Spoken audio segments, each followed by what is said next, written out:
Alright, welcome. I am going to go over Premiere Pro and how to use it on a very simplified basis. Alright, so let's get started. Come down here to your Premiere Pro. If it's not down here, you can always just go find it in your programs. But I put it down here on my taskbar. This opens up. I'm going to click Create New Project. Now, after you create a project and you save it, you'll see your most recent projects and what you've been doing. So I'm going to click on New Project, and we are going to title this Premiere Pro Tutorial. And obviously I don't want to save it under the alumni event, so I'm going to browse here. I'm going to go to my Village drive, and I'm going to go to 2014 because that's the year now. And you can see last week's DSLR tutorial and I put it here, and so I just selected that folder right there. Now you'll notice I'm going to hit OK now. Now you'll notice that mine said Village Media. I'm doing this on my home computer because I don't want all of the families first to be bugged by me talking, because I do work in a cubicle, so I don't want everyone to be mad. So here we have Premiere Pro open. Now I'm going to go over the user interface in just a little bit, but first we're going to actually bring media in. And how do you bring media into your program? We click on your media browser down here. And for me, I'm going to go to Village 2014, Village Tutorials, Premiere Pro Tutorial, and just like that, I have all this media. Now this media, even though it shows up, this media is not yet inside the program. It is still in the media browser. So how do we get this actual stuff into our program? Well, we can double click it, but I'm actually going to show you a better way on how to do this. So because when you work, especially when you're using the computer at the office, you'll notice it has two screens, and it's nice to always keep a second screen open for Windows exploring, and I'll explain what I mean by that. So I'm going to hit Windows E to pop open our Windows Explorer. Sorry. And we're going to click on Village 2014, Village Tutorials, Premiere Pro, and here we have the same media that is being shown down here. Now how do we get that into our program? Well, if I were to come down here and click on our Premiere Pro Tutorial, so you see this, it says project right here. This is where all your media is once it gets inside the program. So how do we do that? I'm going to go back to here. I'm going to select this audio file and both of our video files and drag these down into here. And now they are inside our program. Now you can see they're listed camera A, camera B, and audio. Most of what we shoot for Smarter Parenting is going to look very similar. We'll have two cameras and audio.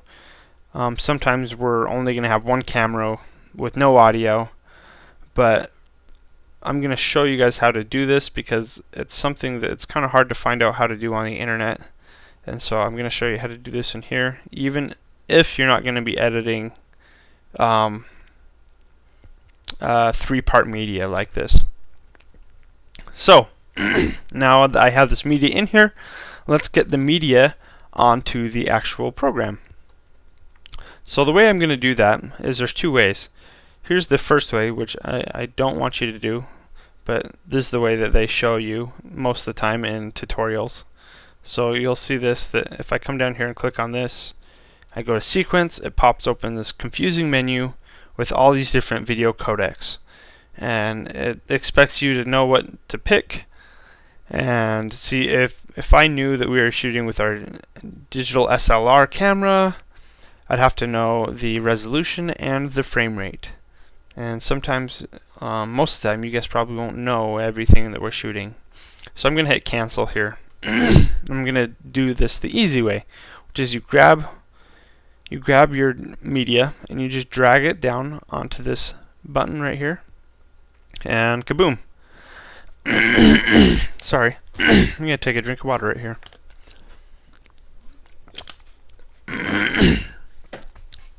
Okay, so now that we have this media inside our project, now you can see up in this window that we actually have media down on our timeline, and this is our timeline. If I grab our scrub bar and I drag it along here, you can see that it's affecting the video, or the video preview area, which is right here. Now, you hit space to stop, and you can hit space to stop.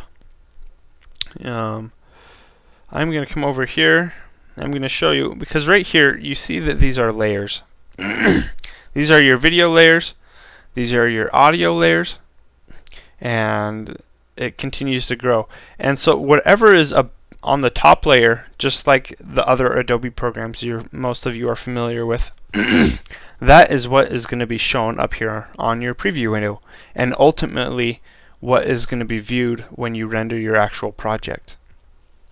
So let's pretend to grab let's grab this camera B right here. You can here's a cool feature. As you move your cursor back and forth over the media, you can actually see what's going on, and that's helpful when you're looking at B-roll and stuff and you want to see if you can use that type of B-roll. Now if you don't know what B-roll is, that's just the video that we put over the main video to help the video progress and to be understood. Okay, so I just dragging this in here. As you can see, I could have put it over this, and if I put it over this, all of a sudden you'll see that I just cut off all that video. So I'm going to hit Control Z, Control Z to undo that. So now you'll see that right now we're viewing this layer, but as soon as it comes over this layer, all of a sudden you're viewing this layer. So it's also nice to be able to see the audio peaks. You can't see anything right now. Well, let's go down here. As you can see, your cursor allows you to drag these things and pull them up. Oh, look at that. That's nice. You can also use your scroll button, or your scroll wheel on top of the mouse. So if I just do the scroll wheel, as I scroll up, it creates it bigger. Nice. Now I can actually see the video peaks. So I'm not going to go over the buttons here yet. Let's move on to the other places to teach you what each place does. Well, up here, this is mostly all of the things that this area right here is mostly everything that affects the actual sources that are in your timeline, meaning these clips. Sorry. So everything up here, including the effects controls, this is telling you what you have selected over here. Now you only need really two. In fact, a source, you probably don't even need to use that. I never do. You could even click on that to get rid of it. But these two are very important. Here is your audio track. Now if I have an audio selected right here, like I do, if you double click, it pops open your source, which I just got rid of because I don't think you need to see that. Alright, so we're going to go back over here. I'm sorry if you're getting lost. I am moving pretty fast. This is a big program, and I don't want this tutorial to take super long. So now as I hit the spacebar, you can see that there's different, sorry, you probably can't hear me over that. You can see that there's different audio peaks going up. Well, what happens if I grabbed one of these and I drag it all the way down? What did I just do? Well, I just lowered one of my sources. If I grab this one, you also bring it down. Both of the adoptive parents also had. So very simple, very straightforward. That's how you adjust these different channels right here. Obviously, this is your master channel, so you can control this overall. All right, we are going to move on. Oh wait, up here is your effects controls. Now, your effects controls is everything that when you select a clip, has all the effects for that clip. Meaning that if I were to come up here and let's do you can click on volume, and if I were to lower the volume, in the home. the volume's going to be lower for this clip I have highlighted than for this clip. Now if I click on this clip, you'll see up here that this goes away now, because all of a sudden I just grabbed this new clip. So if I were to go to, let's go motion, if I were to even open this up, it'll remember that. So if I go back to here, you'll see that here's the audio change I made to this clip, and here is the this category I just opened up right here. Now when you start to apply effects to different clips, this is where you're gonna be using it. So let's say you put a contrast or a brightness and contrast effect. When you click on one of these clips that has the brightness and contrast effect, you'll see a brightness and contrast effect up here, and you'll be able to open it up and adjust those brightness and contrast. So let's go over here. I'm so sorry if I'm moving fast. I hope I'm not confusing you guys too much. So as you come down here, here is your project folder, your media browser, your info, which you don't really need to know, and then your effects. What's the difference between these effects right here and the effects controls up here? Well, these effects are the effects that you actually apply to a clip. So you have your preset effects. You can see I already have some of my presets, which are some brightness and contrast effects. I have a color effect, a little more blue. Your audio effects, your audio transitions, your video effects, your video transitions. So it's very straightforward. If you wanted to add a transition, you'd come down here and you could pick any one of these transitions, and you can just drag it over onto your clip. But let's continue to stick with effects. So let's go to our video effects. So let's go to our brightness and contrast effects. Now I knew where to find that, but this is confusing because there is a lot of things to choose from. Each of these menus have tons of stuff. So in order to find things quickly, if I were to go to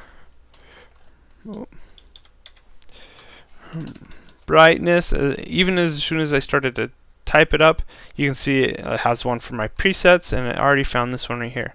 So you can just type in those effects. Like let's say I wanted to make a blur. All of a sudden I can see all of our blur effects. It's really nice to have. Let's say we have like color correction, fast color corrector, three-way color corrector. And so as you start to think about different effects you want to apply, you can just type in whatever effect you're looking for, and it usually pops up pretty quick. So I typed in bright, and here's my brightness and contrast. So how do you get it to go to one of these segments? I mean one of these files? Well, you click and drag, and you will see up here, you will see this add the brightness and contrast as soon as I put it in. So I just put it in, and up here all of a sudden I can see the brightness and contrast. So now if I move this brightness and a lot more contrast, you can see that I just affected this video. Until I think about 2009. How old was he? He was... Now I can come up here and click on this effects, and that will just toggle it on or off. So I can see the difference between what I just did. Now obviously that's gross, and we don't want to do that kind of gross contrast and brightness. Wash out her face. We don't want to do that. Okay, so now that I've shown you kind of what does what, I'm going to show you how to work inside of the sequence timeline. So first of all, we have a sequence up here. If you ever open one of my Premiere Pro files that I created, which I will create some, you'll probably see there's several sequences. And what do I mean by that? Well, let me come down. Remember how we created a sequence? Here's our sequence right here. Well, if I grab this and I go down to that create a sequence, it'll create another sequence. So now I have two separate sequences. And often what you'll find, let me scroll, so I open this up. Often what you'll find is that I create two sequences, and I create one sequence where I'll do all of my cutting and figuring out what I want to take from that area, and I'll drag it. I'll drag it over and I'll put it in here. So what did I just do? Let's go back to that sequence I just drug the media into. Well, I just drug that media all the way over here. Now I didn't want to do that, so I'm going to Control Z to undo. And now, geez, I'm going to need to split this video up into like 3 or 4 segments because this is getting crazy. Okay, so let's teach you guys how to work inside of a sequence. I'm going to teach you all the different buttons you need to know and how to work around. First of all, you can grab clips and drag them wherever they need to be. Now, we obviously know that these audios are not lined up. A family who unfortunately was physically... This sounds like it's lined up pretty good, but it's hard to tell because this audio down here is so low. Now, I'm going to drag and pull this audio up. Now, how did I just do that? I just grabbed the audio. You can do that here, or you can do that up here, your audio thing. As you can see, if I drag that audio, it doesn't affect the clip, but this audio up here can affect the entire. So if I were to take, so let's say this is audio 2, which is this audio 2 right here. If I drag this down, I am turning down the entire. What I'm doing is I'm turning down the entire channel of audio 2. So whichever audio is in channel 2, I just turn down. So I'm going to come back here.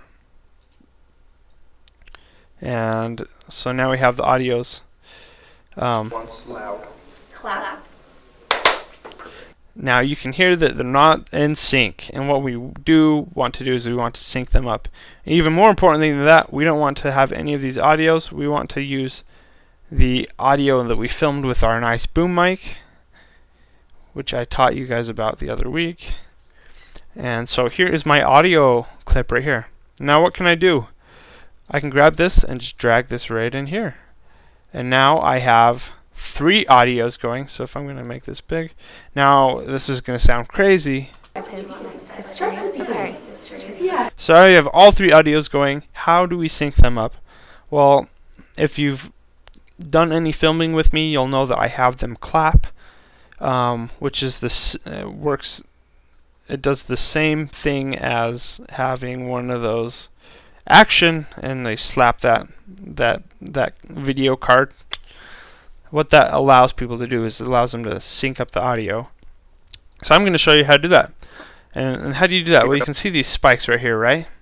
Well, if I try and line up these spikes from where I'm at, it's going to be pretty hard because it's so little. So what I'm going to have to do is I'm going to have to zoom into this area right here. And the way to do that is there's a zoom button, which is Z, which is pretty universal in all Adobe programs. You can click on this, and you can either grab that area and you can zoom into that area like this. And I'll keep zooming in. And now I've zoomed in quite a bit. Let me open this up a little bit more. There we go. So now you can see my 3 audio files, or my 3 audio layers right here. So I'm going to go back to the main selection tool, which is V. Now you'll see me be able to, even though I have this V selected, you'll notice that all of a sudden I can zoom out and I can zoom back in. How am I doing that? Well, I'm just hitting plus and minus on your keyboard. So I never actually select the Z tool. I always just use the zoom in, zoom out.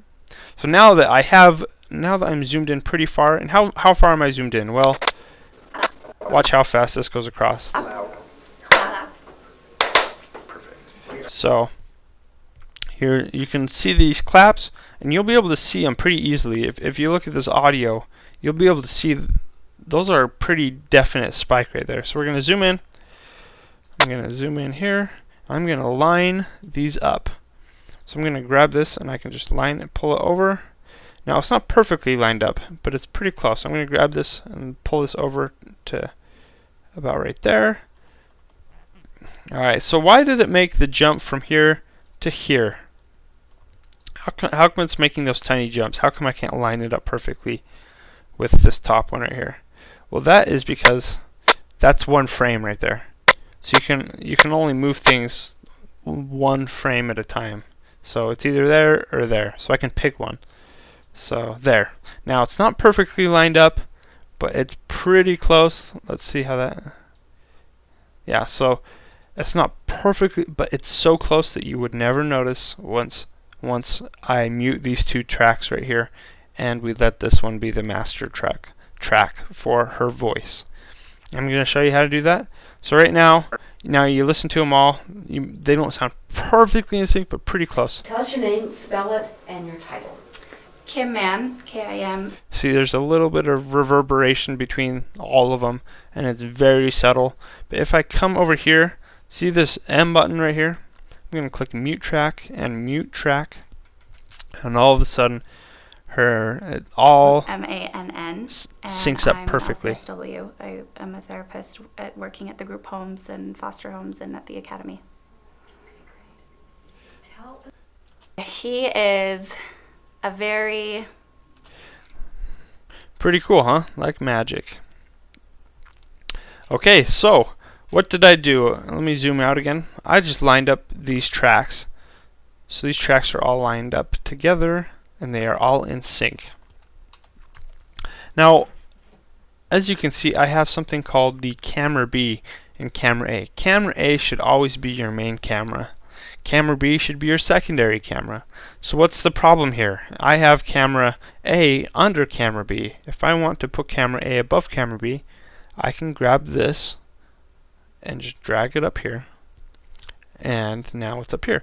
Now, what you're going to find out, let me scroll to open this up a little bit. What you're going to find out is that there are going to be times where you're going to start to run out of these layers. And it's simple. You can right click and add tracks, and it allows you to add a video track and how many audio tracks do you want to add. And now I just added a video for, and if I come down here, there's an audio for too. So that's how it's easy. That's how you add tracks. So I have this gap right here. I'm going to drag this down and drag this down. So now my camera A is on top of my camera B. So now at the Sorensen Boys Group. Now we're going to show you how to. I've showed you how to move the clips around, how to zoom in and out. I've showed you how to sync the clips, and now I'm going to show you how to cut the clips and move them around and what tools help you do what. Oh boy, this is taking a long time. And I'm looking over my other screen, and I've recorded 37 gigs of information just recording this screen. It's funny. Okay, so I'm going to show you how to cut clips now. Now there's a razor tool right here, which is C for cut. So I can either click this, or let me go back to I hit V again to go back to this. I can hit C, and you'll see that I just highlighted that. And what does that do? That allows you to cut any of these clips. So I can cut a clip here, I can cut a clip here, I can hit my V button and select it, and then delete it, and now you can see that you're seeing my camera B. So watch how this changes right here. Okay, so It's old to a fan. So that's how easy it is to jump between these two clips. Now I'm gonna hit Control Z, and we're gonna go back. So we still have this one cut. Now I can grab this right here and drag this over like this, and that's just as easy as grabbing another cut. Now what you don't want to do once you have these clips linked on top, or not linked, but once you have these clips on top of each other, is you don't want to grab a clip and drag it, because as soon as you grab a clip and drag it, it's out of sync. 9 months old to a... Now there's ways to make sure that you don't do that. If I grab all these and I go over here to group, I'm going to click group. Now all these are in a group, so anytime I move these, they're all going to move together. Very nice to have. So once again, you can make cuts, and then you can make cuts along here. Let's make another cut right here, and then we'll do one more cut right here. And what I'm just showing you is how it looks going between both of the adoptive parents also had some pretty serious mental health issues of their own. So he stayed. Now it looked kind of funky, but I was just showing you how nice it is to be able to make cut sections and allow you to switch between camera angles like that. Alright, so now these are grouped. Every time you grab and you drag them, they will go as a group. So we're going to come all the way over to here. I'm going to show you things that allow you to move certain tracks. Now what's a track? Tracks are these. This is the track tool, or A on your keyboard. Now what this allows you to do, I'm going to go back to my selection tool. I'm going to grab this and I'm going to ungroup this. So I'm going to show you how to do some things on here. Because you're going to have times where you need to slide all of the media over at one point, and I'm going to show you why that's nice. So if I go to my cut tool, I'm going to make cuts all the way down. So I make cuts all the way down here, and let's say I am zoomed in, because you're going to have a bunch of cuts. You're going to have all these cuts in different media along your timeline, but you're going to realize at some point I have to go back to the beginning and I forgot to insert a title, or oh, I wanted to insert an extra clip. So how do I do that? I can grab all these, and what if I wanted to insert a title right in between her talking right here. So I'm gonna hit my C button and I'm gonna make some cuts, and now I have this. And so if I grab this and I start to slide it over, what happens? You'll see that I just slid those clips over, and I just slid them over this, and I slid them over this. So now things are so out of sync and things are a mess, and it doesn't matter if you had it grouped in the first place, because you're not obviously going to group your entire sequence into one group, because you're going to move things around. Instead, you'd have groups of let me hit Control Z. You'll have small groups such as something more like this. So if this is all grouped, which we're going to right click and we're going to hit group. So now if I were to click on this, it clicks them all. Still the same thing. When you grab and you push over, it's going to push it over clips. And so you can do this the manual way, which is zooming out and selecting that whole area and trying to drag them all at once. Or you can use this cool tool called the track selector. What that allows you to do, at whatever point your arrow is, it'll grab everything from that vertical line wherever those arrows are, and it'll select everything and move it over, including all those clips down the timeline. So now as I grab this, it moves everything over. You'll find that very helpful. Now let's say that you didn't want to move everything over. Let's say you wanted to move an audio. Let's say I only wanted to move the audio over. Well, when I have this, I can hold Shift, and now I have it all selected. So if I grab this, you'll see the funny thing here. So I'm holding Shift and I'm moving this. Why is it moving? As you can see, when I hold Shift, I am moving all the clips of above this clip and this bottom one. Because what I'm doing is when I'm moving this clip and this bottom one, I'm remembering that these are grouped together. So this will always move with these clips right here. But I am able to move this clip. But let's say I come past this group right here and I come to this right here. Now I'm only moving this. So same thing. So you move this back forth. So let's hit V, go back to our V. I don't think you need to know much of these things. They're not super important. So I'm gonna, well, they are important, but you can work around them just fine. The tools you're gonna need to know mostly are your zoom tool, your cut tool, your A tool, your track selector, and your V tool, which is your selection tool. So now that we understand how this works, let me show you what the difference is between some of these Actually, do you know what? Only worry about this one. I don't want to go and get into these other ones right now. Let's just do this snap tool. Now, what did I just do? I clicked on that magnet, or you can just hit S. So I deselected this snap tool right here, and that snap tool is pretty simple. It just snaps. It just snaps things into place. So without it, it doesn't quite. It's harder to line it up just right. So if I'm zoomed out far, it'd be really hard to try and get it lined up just right. I could try and line it up, but I don't know if I lined it up or if I just overlapped some of the media, which I wouldn't want to do. So if you hit this, which you want to have this selected almost all the time, it makes things really easy.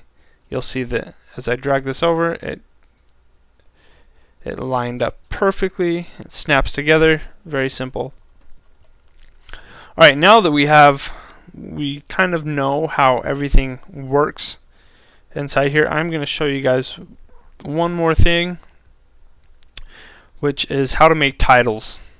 Very simple. Remember remember how we grabbed this to create a timeline like that?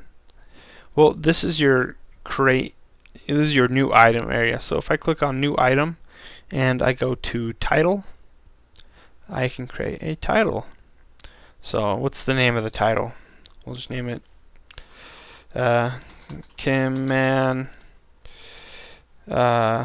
ID card or whatever. And then I would put maybe down here in the corner Kimman right there. And you can change things, you can make it bigger. Obviously you have all of your preferences for how you want your word to be. You can change obviously the text. I don't need to go over this stuff. You guys obviously know how this is done. All you need to know is that once you create that, I'm going to create my selection tool. Once you've created a text right here. Now right now I'm creating a text with a transparent background. So I'm going to pull this over. So right now you're seeing how this text is going to look with this background right here. Well, if I grab this and I pull this away, all of a sudden you'll see it's black. So whenever you create a text, it's nice to actually grab your timeline and put it over where you think the text is going to be. Now, obviously, if you're going to have a blank background, if you have a blank background, then you obviously don't need to know where this is going to be in the background. But overlapping video, it's nice to drag this to where you think it's going to be. Obviously that doesn't help right there. I can't see very much. So what I'm going to do is I'm going to hit the exit button. Now I've already created it, so it's down here. So I just created that title. It's down here. It's not in my timeline. So let's say I came over here. Now that I see where she's positioned in the frame, now I can drag this over here and I can see, oh wait, I don't like that because this is over her white shirt. So I can either double click this and I can move this inside of here. So let's just move it up right here. So now Clap. Kimman right there. So hopefully this has been helpful. Actually no, let's teach you one more thing. Effects. I did not go over how to put in transitions. I showed you a little bit how to do transitions, but I'm going to show you a quick and dirty way. So here, if I hit backspace, here's my video transitions. Transitions are exactly what they say they are. They transition you from one scene to the next. If I drag this here, you'll see that came in nice and soft. I can change the duration of, make it come in quicker. Now let's say you have to put transitions between a whole bunch of pictures or things. You don't want to keep dragging. Well, you can just right click and apply transition, and it will also apply. It will always apply a default transition, which is a crossfade, unless you specify otherwise. It's crossfade, and you can see that because this has this little yellow thing. Now let's say I go to dip. If I right click on dip to black, it's set as default transition. as soon as I go to let's set a default transition, now, Tell us your name. oh, it didn't do it. Hold on. Let's do, actually, oh wait, okay. I already have a transition. I'm gonna take this transition right here, and I'm actually gonna delete it, and then I'm going to right click and then apply a default transition. There we go. Tell us your name. Spell. There we go. So, but we're gonna go back. It's nice to have the crossfade as a default transition most of the time. So right click, apply default transition, easy. You can always get creative with your slides or your page pills, all those fun transitions that I never ever used that were fun to use in the 90s or the early 2000s because it was cool. But it's kind of hokey now. So I'm gonna zoom in. I can get rid of that.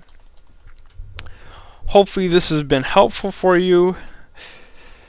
Hopefully you understand how everything works. Why don't I open one last thing I'm going to do is I'm going to open an already finished project so you can let me open the Tavis project, not the Tavis, the whatever this kit is. So I'm going to open this project. I'm not going to save this project. So I'm going to open project. Here is the Premiere Pro tutorial project. I don't need that. I'm going to go up to my Village 2013, the Gala 2013, Caden's story. There we are. Notice how it's Caden's the kid's real name. Jeffrey's the alias we gave him, so I saved it under Jeffrey. But I had already made the Caden story. Now, what would happen if I changed this Caden story to if I went here and I renamed it a different name, what would happen? Well, I'll tell you what would happen. If I changed it to Jeffrey's story, when I tried to open this, it would tell me that it can't find any of the media because it wouldn't know where to find it because it's still looking to find it under Caden's story, not Jeffrey's story. So you don't want to rename things once you have been doing a project for a while, and that's why I had it like that. So I'm not going to save this. I don't need to save it. So what just happened, I just opened the project. You can see that I have several windows here. That I have my entire B-roll window, I have another window, and that's because what I did is, if you can see down here, most of this is actually organized pretty well. I have interviews, B-roll, not as well as my, it's not organized as well as my scribe video, which hopefully in the future I organize things very well like that. But so right here, look, you can see I have a whole bunch of different things open. What is this? Oh, it looks like I just took the entire video, the finished product, and I reinserted it back in here so I could change a few things. Oh, that's because I added last year's story, which is the Sorensen story, to this story. Here's my edit area. This is what a finished product would look like.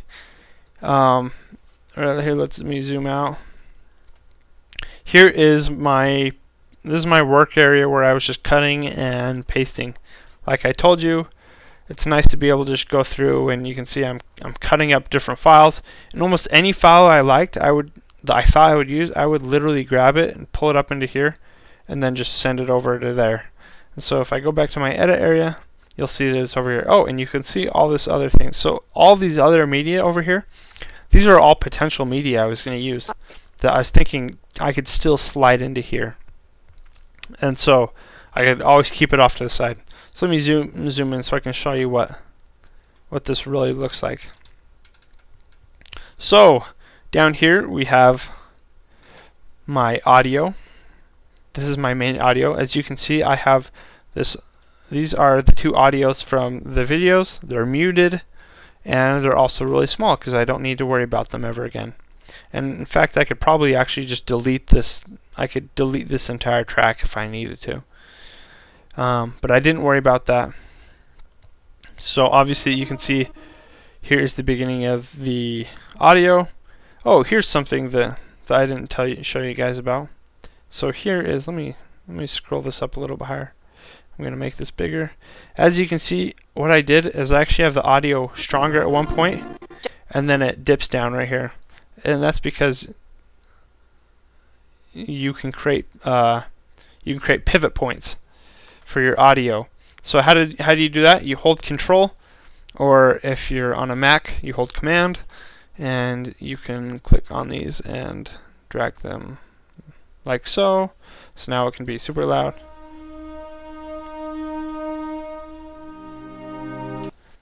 Or you can have it fade in really quick. And it's really, you can do a whole bunch of stuff with that. So I'm going to leave that alone. You might find that helpful. You can see I have a title. I have a top layer, which don't worry about, burn. And you start to see how things work together. These are my different pictures. Here are all the different video clips. I know it looks pretty crazy, but once you start going, you'll find that it all comes together and you'll understand what's going on. Here's all the transitions I put between these clips. So fairly simple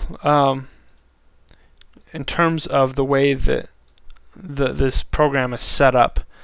It's not simple to understand, but it's simple to, well, it's not simple to learn, but it's simple to understand the different pieces of the program, meaning that up here you have everything up here is stuff that's affecting clips down here already. Everything up here is what you're seeing from clips down here, and everything over here is stuff that you're going to add into here. So if you ever run into a problem, which you're going to do, where you don't know what to do, think about what needs to happen. Think, am I trying to add something into the video, or am I trying to affect a clip? If I came right here and I thought, okay, what I really want to do is I really just want to zoom in more on his face. How do I do that? Is there a zoom feature, or no? What you need to think about, these are things that come in to affect the clip. What you're trying to do is you're trying to affect this clip that's already in here. And you can come up to Effects Controls. And you go to your motion, and you can zoom in your scale, and you can move it like so. So now his life and that he made. Interesting. So just think about, if you ever run into a situation, think about what you need to do. What needs to happen for the clip, and usually if you think about it, and you can find your way to it. So effects these are effects that come in to affect the clip. These up here are effects that I've already, boy, I'm just confusing you guys even more. Alright, up here is everything that is changing the current clip. These are adding to the clips. And everything around about this place is all about adding to the project. Think about it. This adds to the project. All of this project media adds to here. And so it's, I know it's confusing, but you'll get the hang of it. So, geez, this has been like an hour. I can't think of anything else. I'll probably separate this into like 4 or 5 different videos. So I'm sorry for the length of the video, but I really showed you most everything you're going to need to know to learn how to do something. Oh, except for actually make a video. Oh, so I hope you didn't already exit out and stop watching, because you need to know how to actually produce what you've made. Well, I'm going to teach you how to do that right now. Right now I have these in and out markers right here, so I'm going to come over here. See this? This is my in and out marker. Now some of the time you won't even have in and out markers. Like these don't have any in and out markers. Now if you only, let's say I wanted to render this clip right here. Let's say I just wanted to render this clip with a title like this over the clip. I just wanted to render that. I could right click up here and say mark in. Oh wait, it marked in where my scrub bar was. And then I bring this over to here, and I come up here and go mark out. And now I've just marked in and out this clip. Now you can come up here to File, Export Media. Now you can do that, or I'm going to click on the X button, and you can hit Control or Command if you're on a Mac. Control M. For me, hit Control M. I'm going to click Match Sequence. Now why did I do that? Right now it says AVI 24p, and it's trying to do this in this like square box mode in a very low quality setting, because that's just default. But what we want it to do is we want this to figure out what if you click on this, you're basically telling the program to figure out what setting to use for you. And this is an MPEG setting, which is very universal. Now you can also, as you learn the difference between all these different medias, you'll learn how to use them. You'll learn how to use MPEG 2, and you can match your source. You can choose what it is. So I can see that, for example, I can see this is 23.976 frames per second, which is almost 24 frames per second, but isn't quite. So, and this is at 1080p. So why don't I do 1080p? So now I have matched perfectly the setting. And why would you need to do that? It's because it's nice to be able to compress these sometimes. So if I go to, QuickTime doesn't have a great selection, unfortunately. You do 1080i, which isn't a very strong setting. I means interlaced, P means progressive. I'm not going to explain the differences, but just know that P is always better than I. So Windows Media is, I like using Windows Media because it's highly compressed and it's easy to move around files, and it's got all the different settings you need. So I can go to 1080p. It says 1080p at 24 frames per second, which isn't exactly what I need, but luckily I can actually come down here to frame rate, and I can change this to the right frame rate that I wanted. And when you're done, you click where you want to export this. I'm going to, so let's actually just go back to match sequence settings, and the output name. Click on this. Let's just put this on the desktop. Jeffrey's Story. There we go. If I hit export, and see it's rendering, and so basically that's it, guys. So I'll be able to go to the desktop and watch that. I'll be able to watch that file. Jeez, this is hard to think about everything at once. I should have broken this up into little pieces. But you guys are awesome, and I will see you later. All right.